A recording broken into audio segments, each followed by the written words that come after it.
So let's quickly discuss separation anxiety and your child or your toddler. Now, this is a very normal thing that children go through under the age of 3, and developmentally it's quite appropriate. Okay, so it's something that we are looking for. Children that don't experience any separation anxiety, or they're never nervous when they have to separate from their parents, is actually a red flag, or it's a warning bell to us as therapists. So you want to see that if they experience that separation anxiety, it's essentially saying that they have a very strong and deep connection with their caregiver. So we want them to experience some level of separation anxiety. Now, some babies have it mildly, and some sensitive babies are quite extreme when it comes to separation. Now, you'll start noticing emerging around about the 8-9 month mark, where if you walk out of the room, the child starts freaking out if they can't see you. They cry until they're back in your arms. And then it has a really big surge here at about the 1.5 year mark, the 18 month mark. And then it's so bad. They're very clingy. They just want to sit on your lap. If you drop them off at daycare, they cry excessively, and it can be quite exhausting to a parent.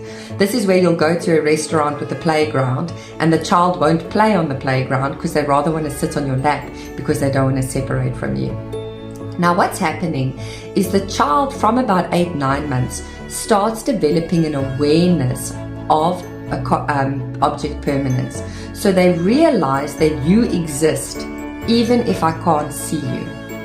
But the problem comes in, though, is that they haven't yet got a concept of time. So if you leave the room, I have no idea if you're leaving for 2 minutes or 2 years. Okay, so that freaks them out, because as far as they're concerned, the time that you are away from them is astronomically huge, and it really freaks them out a lot. Okay, so it starts emerging, this object permanence, at about 9 months, but by about 18 months, they start getting their first inclination of a concept of time, which means that the fact that they are separated from you becomes very intense for them. Okay, so this whole process is very normal. It usually starts subsiding here at about the 3-year mark, because by about 3 years old, the child then has a greater concept of time. They can understand before and after, and they understand that even though you go, you also come back, because you reinforce this over and over and over again.